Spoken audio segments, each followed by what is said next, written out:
made to the end. So let's go ahead and start off with Chief Jansen. Good morning, everybody. Josh Jansen, Incident Commander for the Fairview incident. Just want to give you a brief update. The fire is now 5,000 acres, still at 5% contained, and open fire on all sides of the fire, still threatening several communities. Fire remained slightly active over the night, but the real talk was the incident yesterday and throughout the day. The Type 3 Incident Management Team worked diligently to staff this fire, both operationally and with the command structure. Unfortunately, the fire continued to outpace our efforts and burned actively on all flanks of that fire. We took an operational flight of the fire about 1,400 hours yesterday, and it was clear that the fire was outpacing our ground and air resources. The decision was made to activate a Type 1 Incident Management Team and to go into unified command with our federal cooperators. So we now are in unified command both with the City of Hemet Fire Department and the U.S. Forest Service. The decision was made to activate CAL FIRE All Hazards Incident Management Team, Type 1 team, and that'll be Incident Management Team 6. That in-briefing will occur today with all cooperators at 10 a.m., and then a transition will then take place to staff this fire at a Type 1 level. Thank you.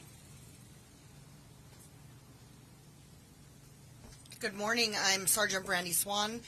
The Riverside County Sheriff's Department continues to be in unified command with CAL FIRE and the other first responders that are here.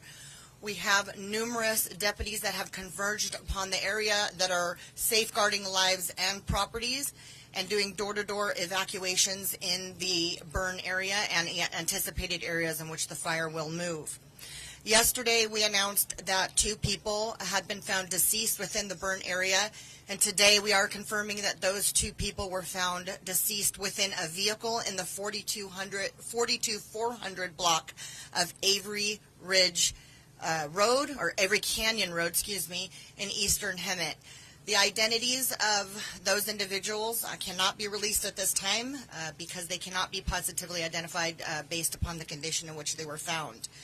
There was an additional adult female victim that was severely burned during the fire, and she was transported to a local hospital where she is expected to survive, and her identity will also not be released at this time.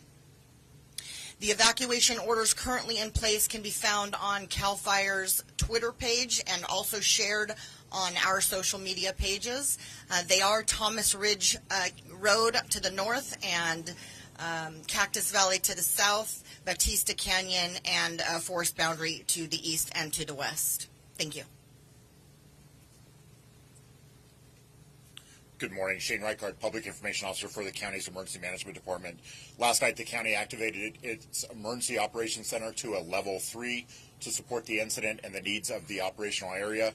The Evacuation Center at Talkowitz High School, located at 4425 Titan Trail, remains open for evacuees, and we'd like to thank the Red Cross, the Salvation Army, and the Hemet Unified School District for their continued support for the residents displaced by this fire. Evacuees can bring small animals to that evacuation center where they will be met and serviced by the County of Riverside Animal Services Department. Schools within the Hemet Unified School District will be closed again today. The school district is evaluating the situation daily and will continue to communicate with the parents and families impacted by that closure. Lastly, September is National Preparedness Month, and incidents like this remind us of the importance of being prepared for evacuations. We want residents to have a plan and to prepare a go bag should they be asked to evacuate. Thank you. My name is Bill Weiser. I'm the Fire Chief for Riverside County Fire Department and the CAL FIRE Riverside Unit. I want to make sure everyone understands that we continue to have full support here locally, regionally, at the state and federal level. We continue to have plenty of resources to continue fighting this fire as it continues to expand and will affect other communities. I want to ensure that the public understand our need to follow evacuation warning and orders as they're given. And I personally want to thank Chief Eddie Sell from the city of Hemet for his continued support and on everything they've done.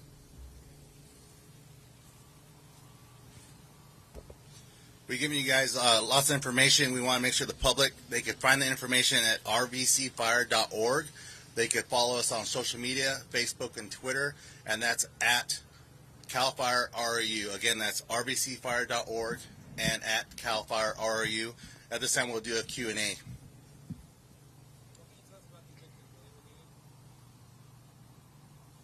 Again, we've been listening to a briefing. Because here the in question Hemet was, about what the can we tell Fairview us about fire. the victims? Unfortunately, we aren't able to positively identify the victims at this time, but we do believe that they were from the same family. Again, we've been listening to the briefing. The question was, from were they trying to Hemet escape? about And yes, it the appears as fire though the that two started victims that were on found inside the Monday. What vehicle we were trying have to learned flee is that two of from the the people fire. that were killed on Monday were found in a vehicle trying to flee. A third person, The third person was we rescued, but has severe have burns. identified That as person also a family is member, expected and to survive. she We're told is an that they are adult family female, and members. she was found So outside that of is the vehicle. the update as far as the fatalities. They say the fire is still burning. It is still an active fire. There's still going to be a big firefight effort throughout the day. We are going to stay here, continue to get more information. But again, The Hemet question is schools that will be closed was the today. vehicle that they were Evacuation found and orders removed from the still scene. in And effect yes, that for vehicle large was towed neighborhoods for in this evidence so that we area could as the process fire both continues the to burn. interior and We'll have exterior of the updates vehicle. throughout the morning. For now, we'll send it back to you, Marcy and Chris. We will just say that she sustained some major injuries and she's recovering at a hospital.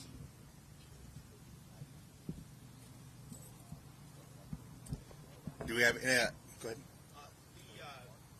The unified command and the bringing in the incident team, how is this supposed to turn things around as far as, the chief had said that the fire was outpacing the resources. How is this going to address that? So the question is about our incident management team. I'm going to direct that to one of our chief officers.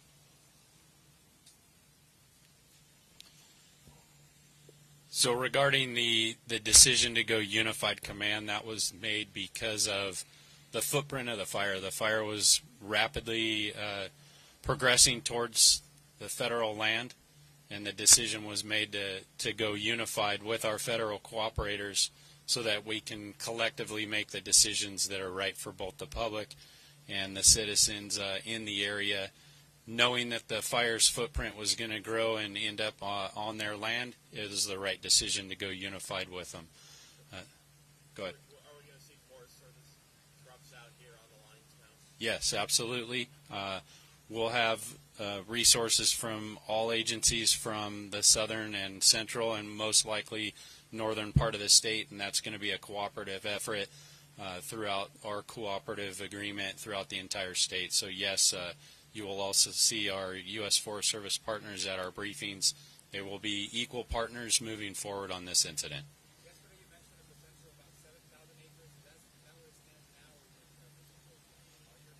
Yeah, I estimated that I had a feeling that the fire would at least consume about 7,000 acres, and that's probably within reason still today. The fire did mellow out a little bit overnight, but we have full anticipation that the fire will grow again today, so that number could exceed 7,000. We'll see.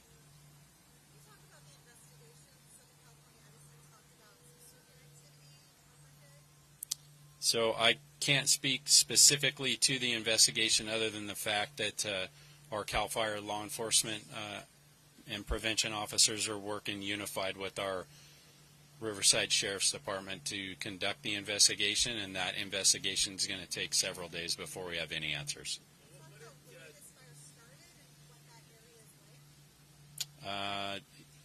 Started near Fairview and Batista. It's kind of a rural area with some orange groves. Unsure the exact place where it started. What did your investigators, what did Edison tell your investigators about this circuit activity report today? I have no details on any of that other than seeing one post in the social media. I have no details on any talk between Edison and our agency. What do you expect the fire behavior to be today? We anticipate through our fire weather forecasting and our models that the fire will do the same thing it did yesterday and be just as active as it was yesterday. And same thing as yesterday was what? What I mentioned previously is the fire burned actively on all flanks of the fire. That fire was what we call spotting across our lines. So we did a lot of diligent work the night before, throughout the entire night with our dozers, put in very good control line, and the fire still spotted across those control lines in multiple areas of the fire.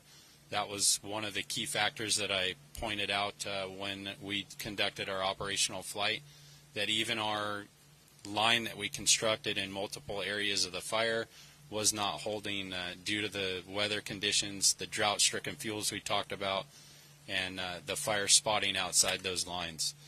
Crews worked very diligently again throughout the night, have put in a lot of good control line again. Out in front of the fire, Rouse Ridge was the main area we worked last night, and we will do our best to control that at those lines, but I do anticipate very active fire behavior again today. So I'd like to point out, the homes that have survived had a great defensible space around them. Our EMD partners just talked about being ready to pack and go and evacuate, but it's also equally important to harden your home and be prepared and provide that defensible space to give us the opportunity to defend your home and an opportunity to get in and out of your homes to do our jobs. Thank you. The fire's burning in all directions on all flanks.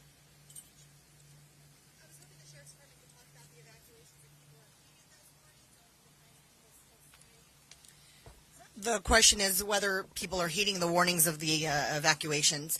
And it just depends. There are plenty of people that are choosing to shelter in place. We have gone to over 3,700 homes to make notifications. And I would say maybe a quarter of those people are actually leaving.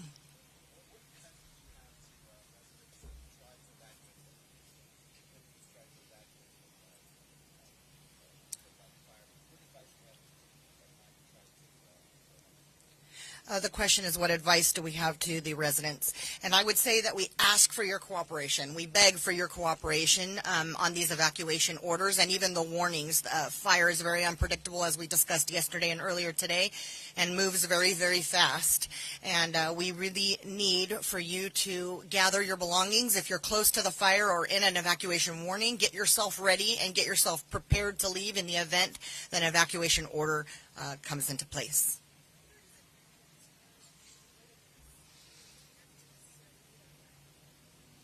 Certainly, the question is, how hard is it for the members of our department? And always, when there's a loss, we feel it, always. And it's sad to think that the fire moved so fast that they weren't able to leave. And our condolences are with the family and the friends of those two victims. Have there been any looting arrests or trespassing arrests, that kind of thing? The question is, have there been any looting arrests or trespassing arrests? And no, our deputies are diligently patrolling all of the streets from the evacuation orders, up and down each street all day and all night since the evacuation orders have been in place on Wednesday. And I want to elaborate a little bit on the fire conditions out there, where a lot of people are still out there in the area. They're watching the fire. People really need to understand how critical these fires are moving nowadays. They're moving at a rate of spread where people can't get away from these fires anymore. So we ask residents, please, if you live in these areas, if you've been in an evacuated area, please leave that area, because if you think you have time to escape, you really don't. So that's going to conclude the press briefing for now. We will have these, our ICs and leaders for Q&A afterwards. Thank you.